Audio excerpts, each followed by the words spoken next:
Hey everyone, I'm Curtis, and you'll know me as a writer for the Monstercat blog. We're super stoked to have both Sullivan King and Grabbitz here to talk with us about their latest collaboration, Crazy As You. So let's quickly start with a super basic icebreaker. You guys can go one at a time. What is a typical day in the life like for you guys? Go, Keith. Yours is cooler. Go with that. Grabbitz, you go with it. All right. My typical day in the life is wake up, exercise, eat, and then whatever's on the queue for the day. A lot of different projects going on all the time, a lot of different little tasks going on. Actually, I left out, I'll probably try and do like emails and shit before I do any music. Then it's just music all day until my body needs food. And then when my body needs food, I feed it, and then I go back to doing whatever is required. Mostly, I like to save my real fun musical stuff for the evening. Get everything that needs to be done out of the way during the day, and then I get to like play at night, I guess. But it's still technically work, but I don't consider it work, I guess. Zach. Awesome. I'm kidding. I do get up, I make my coffee, I kind of just get through my emails in the morning, social media, all the kind of administrative stuff, and kind of like what he does, save the music for kind of just a nice big block, and then just, hammer away at lots of weird, disgusting sounds, and then that would be a home day. A tour day would be, wake up, get on a plane, fly, get to a hotel, sound check, meet and greets, hanging out, fans and friends in the city, try the new food, play a show, do it all over again.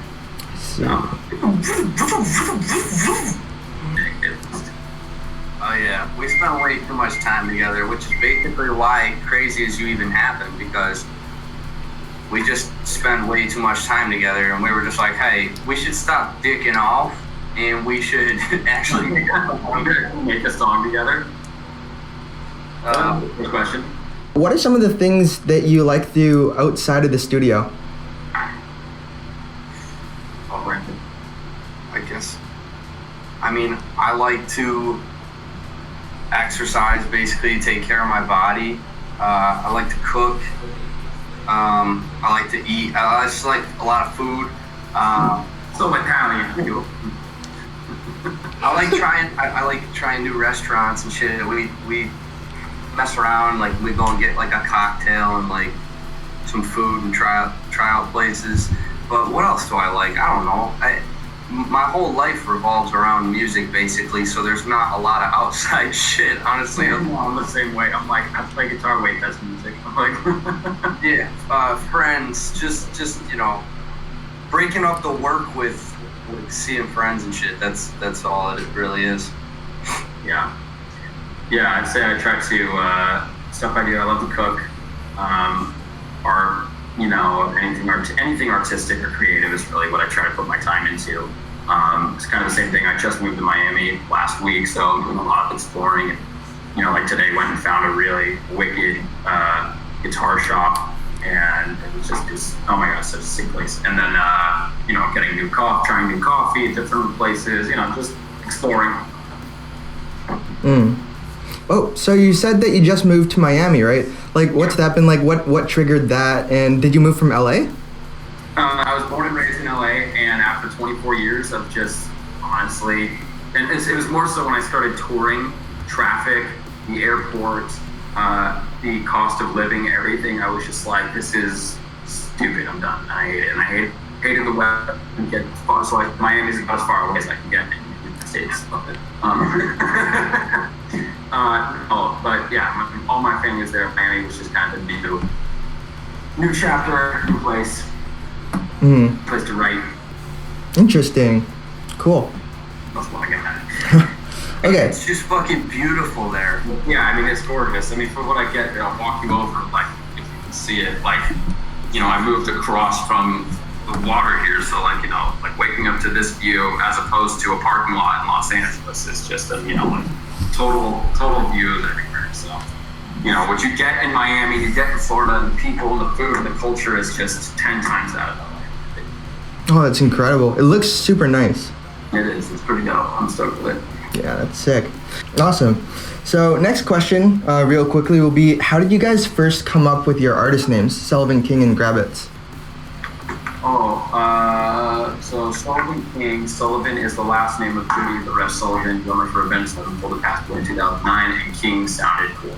So, yeah, that's how that came about. I wanted to do something that was kind of metal related, and I felt that that was a decent choice. Grabbitz. I didn't choose Grabbitz. Grabbitz chose me, to be completely honest. It came to me in a vision, and Grabbitz was just my alter ego. It was the only way that I could feel comfortable putting whatever I wanted into my music, with a separation of myself. So how did you guys first meet, and how long have you known each other? We met because Nick was doing this acoustic video for one of the songs called Wait for Tea back in 2015. And I was his manager, was a mutual friend, or was a friend of my manager, and we just one day I got a call and said, come do this acoustic thing and be a guitar player for this Grabbitz guy. And I was like, sounds like a dick. And I went in and recorded a thing, and he was a dick. And then, It's actually funny how we became such good friends when really I was quite frustrated that day with Keaton. He was very upset with my guitar playing. He was like, because I couldn't get this one picking down on the acoustic thing because the timing was weird and it was just like off notes. It was just this weird polyrhythmic thing. It was.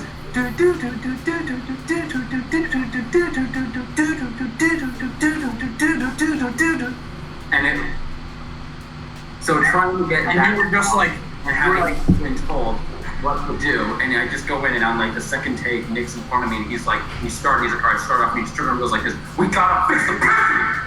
And I was like, oh, this guy's a piece of shit. I did not scream it, but I was definitely like, I was definitely sweating. I was definitely like, we need to get this taken care of. I think it is on camera somewhere, and you straight up were just like, we gotta fix the picture. And you turn back and totally like just bit my balls off, and I was like, oh, this guy's really not a nice person. Well, we were doing a live take. It was all one shot, so we were actually recording it live. So gotta be perfect, gotta be perfect. So that's how we met, and then we'll get you out here to became best friends. So what was the first song of each other's that you heard? Like, what's your favorite song from each other? I've never listened to any Grabbitz. I don't listen to Sullivan. Really? I mean, not really, no. I actually don't like it at all. Oh boy. But don't tell him. Oh, he's on the video chat! The first song I heard of Nick's that I liked, I'm waiting for that day to come. First song of Nick's that I heard was, I want to say Here With You Now. The first one that I heard that of course. The first one that I heard that I was like actually into and was like, this is a good song was Float Away. Maybe? No, it couldn't have been Float Away. It had to have been something else because it was like April 2015 I met you, and then December. So I would say probably Way Too Deep was a good song. That was the first one that I heard that I really liked like all the way through. So yeah, I'd say Way Too Deep. I'm trying to think of the first Sullivan King song I ever heard because it's, I don't know. I'd rather answer the question with my favorite Sullivan King song, which would probably be Lie. Okay. It's and that's going off pure instinct. Like I have a lot of respect for a lot of the songs, and like obviously as a musician, I have a lot of respect, but like on pure like I want to replay this that live. Okay, that's sick. I respect that a lot. Sweet. Awesome. How would you say both of your music styles complement each other? Maybe like just describe like your style of music and how it works together in Crazy As You. I'd have to say that I know Keaton's been singing a lot lately, and I know that he's been trying to expand out from just the dubstep realm and the heavy realm and like kind of expand out into singing a lot more. Obviously his guitar is like his third arm. So I guess I would say that I've been singing a lot for a long time, and I guess it comes to be like his contribution is very strong with the guitar lead, and you've got that rock essence coming in, and then like I guess when I open the song with like these like softer vocals, that it's like that's like my little stamp, and then all of a sudden the guitar comes in, and like you hear Sully come in, and then all of a sudden like Sully's singing, and it's just this like marriage of like I want to sing, and like he wants to sing, and he also is really good at guitar, and like we literally put all the shit that we're good at into one song, you know? Yeah. Yeah, I think the question was how did our differences, strong suits, whatever's come together, right? That was it, the amalgamation of that? Yeah. Yeah, so I'd say like with Nick, you know, something that I've learned from Nick over the years is just really great vocal melodies, especially lyrically, have expanded because of him. And I think that in other ways it's sort of, you know, I've been doing dubstep and stuff like that. Instrumentally, what I kind of brought in was, you know, kind of knowing how to build and structure the kind of track. Like we complement each other. He melodically, vocally is so strong, and then me on the instrumental side, I think I have a lot of things that I can bring in that he hasn't maybe done or tried out as much. So we really just complement ourselves, each other in that way. I came up with the guitar lead for the drop, like he comes up with the hey, falling my bracket top on, like that whole melody was, you know, Nick, and so we know how to make things work in that regard. I'd say, and you know, that's okay. I feel like we knew exactly what we wanted to make for that song, and then like a few hours later, we literally sat down, and I had a MIDI keyboard on my lap, and I was just like, yo, these chords would be cool. And then he was like, oh no, wait, play those ones again, loop that again. And I'm like, okay. We like kind of laid some chords down. Yeah, exactly. And then Sully in like 5 seconds was like, he's like, you know, we should do like a verse, and then like kind of like this build thing, and then like we'll do it so that it works as a drop too, but it's also like just more of a chorus at the same time as a drop. Yeah. And he like knows more than I do what kind of stuff moves the crowd in that sense. So he was just like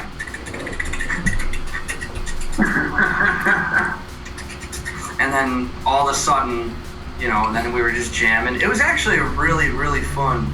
It was. It went so quick. I haven't even really thought about it, because it really was like we sat down after dinner at like 7:00, and you were like, "Let's do something melodic." All right, again, keyboard, and I would play it on the piano, mic up that piano, because like the detuned piano in the intro and at the end is like this super old upright piano that Nick has at his house. It's from my family's house. It's Yeah, we worked with that and sort of like just manipulated the sound a lot, and that's kind of just how we built and set the tone for the record. Of like, it comes in and it's this beautiful chord structure that he wrote, but it's this really like, you know, I don't know, just wavering tone and everything that kind of is like not attached to something, but it's what does the song the most justice. And he and I both, I think, are really good at that. Is being able to look at the other person and go, what is he hearing? Rather than what do I hear, it's how is he hearing this and why is he reacting differently? And I think that's something that most producers don't really learn how to do in a collaborative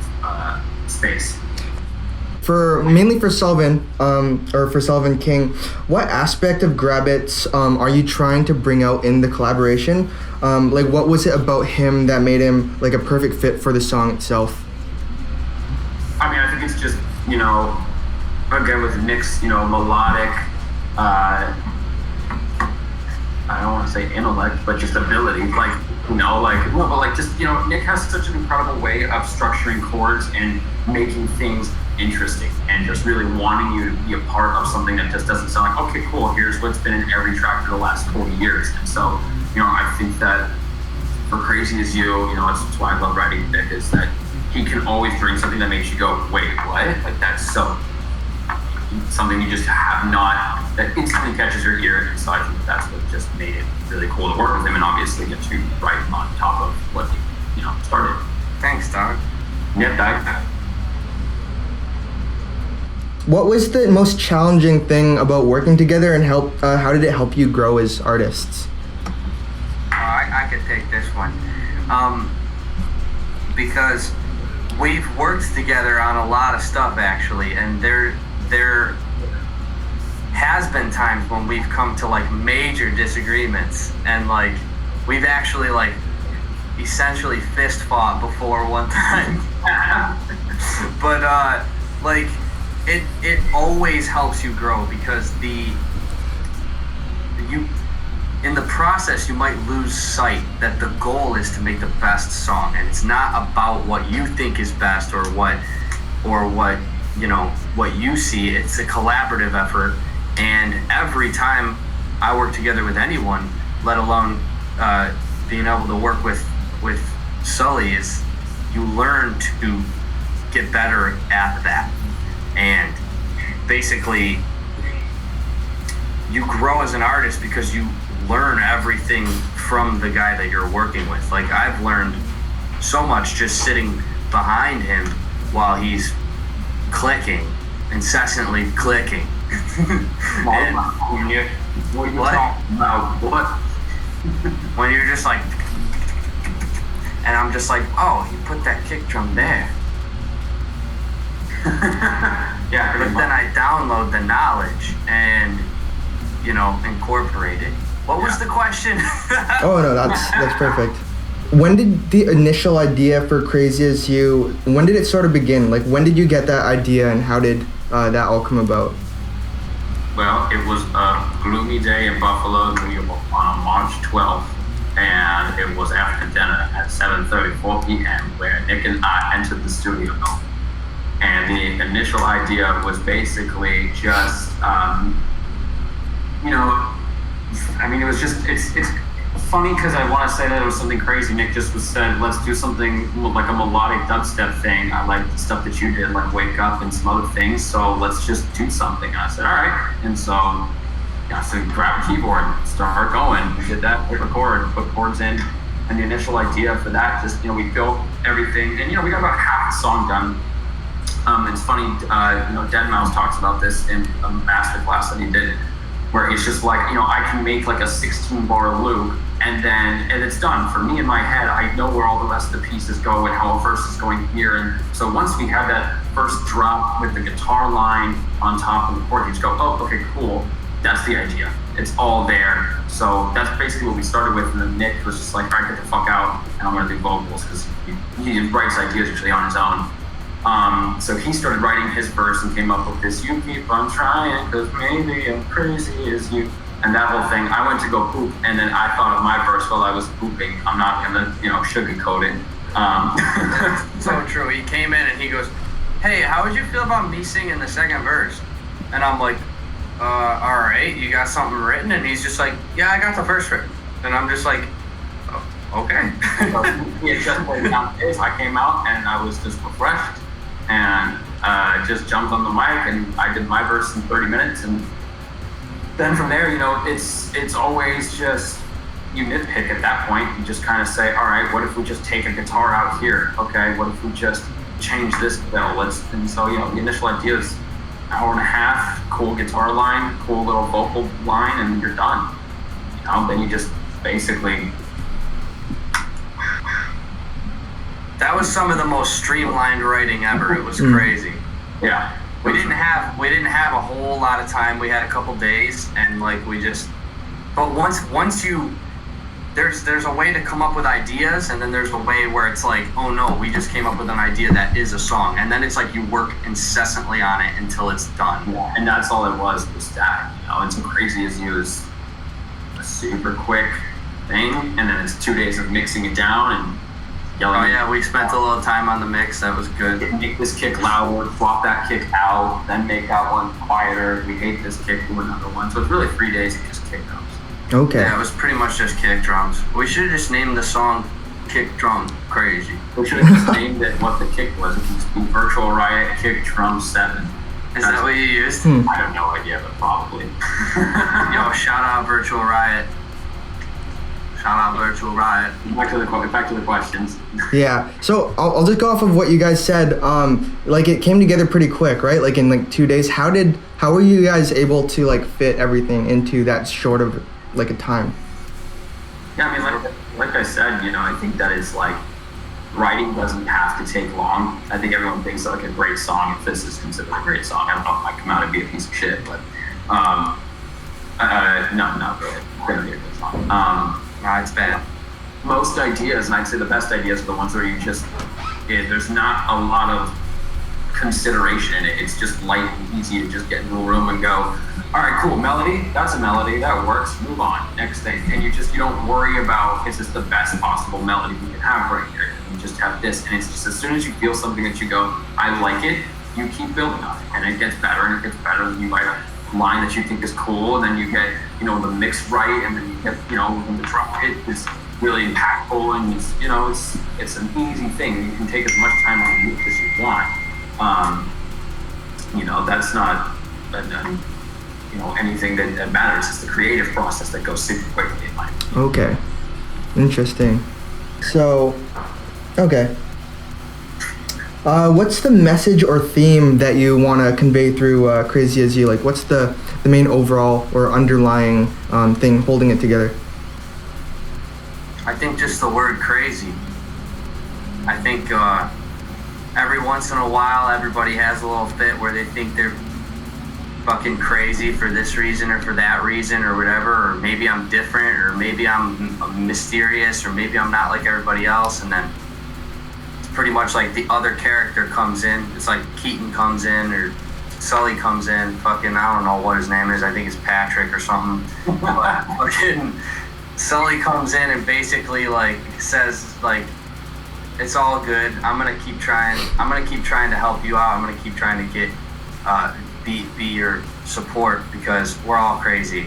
Like it's that kind of gig. It's not like there's no real grand meaning. It's just everyone feels crazy every now and then.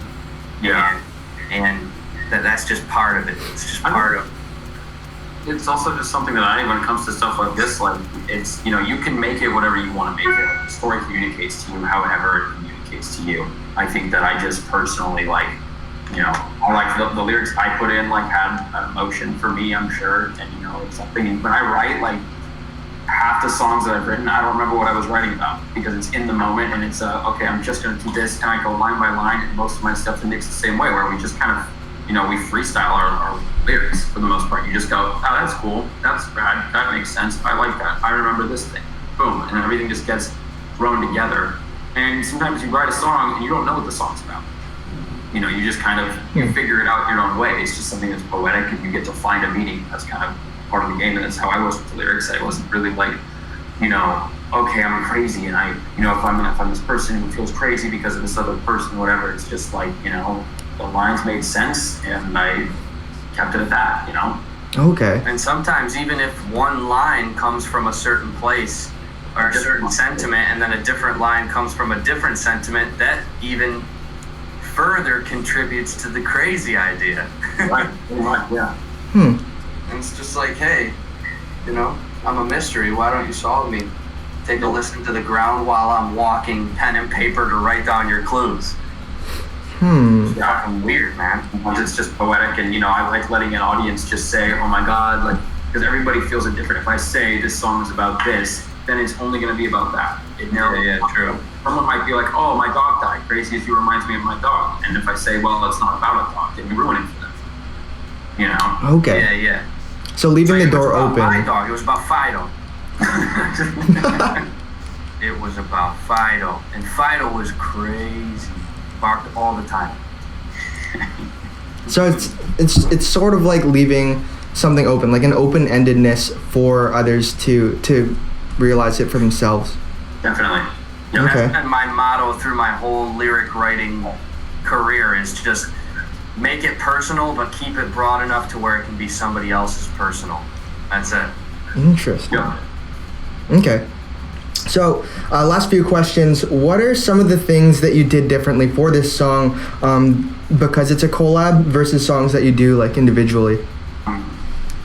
Me being more on the producer end of actually like kind of, because a producer for the most part will overlook, you know, he kind of sits and says, all right, play something, bring me a song or an idea, like to an artist or a writer or whatever. And the writer says, okay, A, B, C, D. And he goes, okay, cool. Now what I want you to do is move D to A and A over here.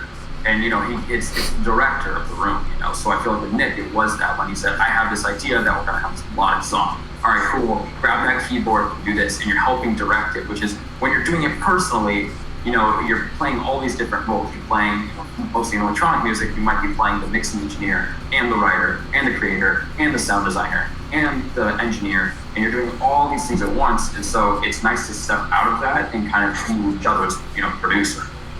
That was really cool. That's definitely what was different for me. Because normally I work, so does Keaton, we work on our own shit. I produce my own records.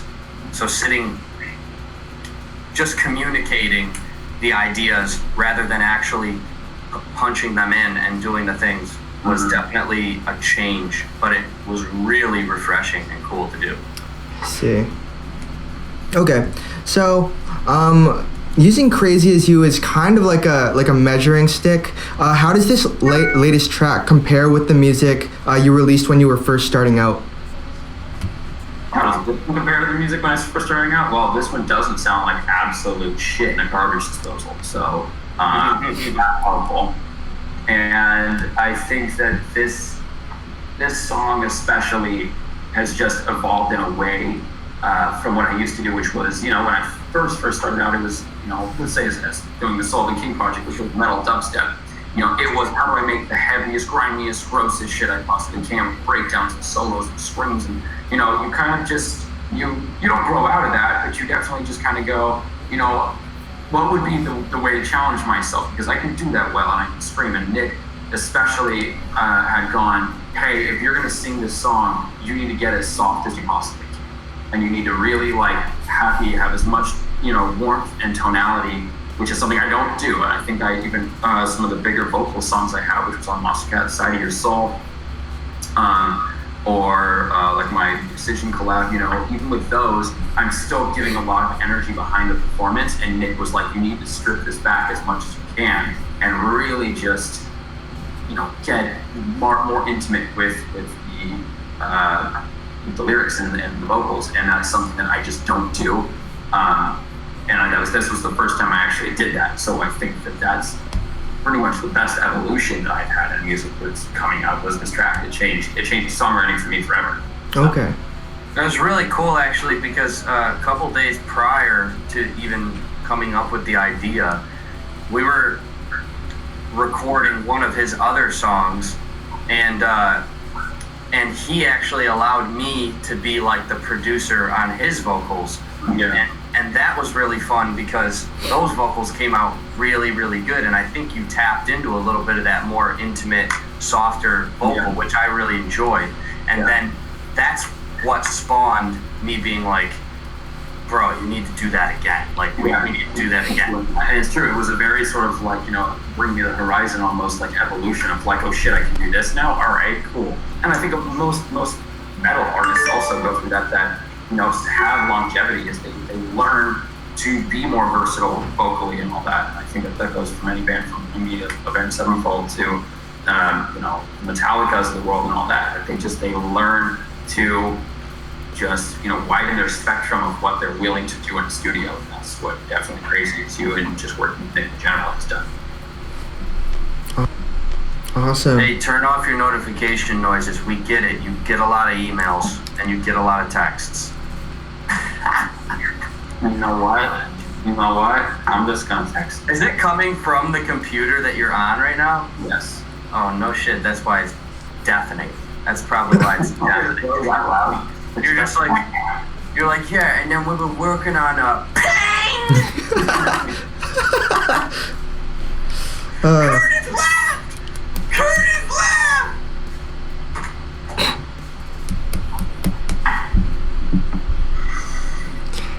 How did we get anything done? Oh boy. Okay, next question. But do you guys just have any last sort of advice for aspiring artists? Be willing to hear other people's ideas, because I'm not going to say, like, obviously I have tons of advice for people, but I'm just going to say specifically in relation to this release that, you know, in collaborations, be willing to hear everyone's ideas, no matter if it seems stupid or whatever at the time, because it can always spawn something better. And that's the hardest thing for people to think about. Yeah. I think just to contrast that one, I would say always be willing to hear what other people have to say, but also gotta be confident enough in your own, you gotta be really confident in your artistic vision, always. Yeah, or else, you know, you won't develop a sound that's uniquely yours. I agree with that, and I also think that to kind of put those two together is if you guys are in a studio and you're disagreeing, you do both ideas and you sit on it for a day. Like done immediately, and I think that's the other thing is patience in a song, because sometimes a song isn't going to be done in, you know, a day or two. Crazy as You is again one of those kinds of examples where, you know, it was done quickly, and that's sometimes how it goes. And there's other times where, you know, you sit on something for a year or two, whatever. You know, I have collaborations from 2017, 2018 that are still not done. And it just takes what it takes, and you gotta You should probably finish those up. Probably should. I'll do that when I'm not, you know, touring and apparently getting so many notifications that, you know, it just bothers you because I'm just so important to the rest of the world. Here's the bonus question. I met a Monstercat fan this past week who's a huge fan of both of you guys, and he wants to know about your long hairstyle. Why do you guys keep your hair longer, and would you ever decide to go with shorter hair? Okay, so I like it because it's just fun, and it's pretty, and it's metal as fuck. That's pretty much it. And if I would ever cut it, what my wife's looking at me just like, what? She's like, we're not cutting it. She doesn't want me to ever cut it. And I don't know if I will. I mean, we'll see. It'd have to be like for some huge movie role or some crazy shit. And they're like, you gotta cut your hair, but here's like 30 minutes long. I'm like, okay, because yeah. If I had to do like a Jim Carrey bio, I don't know what it's like to not have long hair anymore. I don't either. That's the thing. I really don't remember what it's like to just like go like this and just have short hair. It's like, oh man, that's crazy. I was one extreme or the other. My hair was either this long or I would buzz it all off and give it to like Locks Love or whatever, and it would just be completely buzzed. Yeah. Like I went to my high school prom completely buzzed. Oh, I have the photo. You want me to pull it up? Wait, hold on. Hold on. I got it too. The world's gonna see this. It's kind of far back. Oh, no, I texted it to you. Easier. I definitely would consider though, cutting it all off. I would. I would, because hair can't go back if you're not too old. Yeah, it can always grow back, I think. If you're not too old. At what point does your hair stop growing? When you start to bald, Nick. But you might not have that problem. It's the Italian. Holy. Look at that boy. Look at that boy. Eyebrows still fucked and all. That's amazing. My life is just, somebody just took a Photoshop to my face and just did the smudge tool.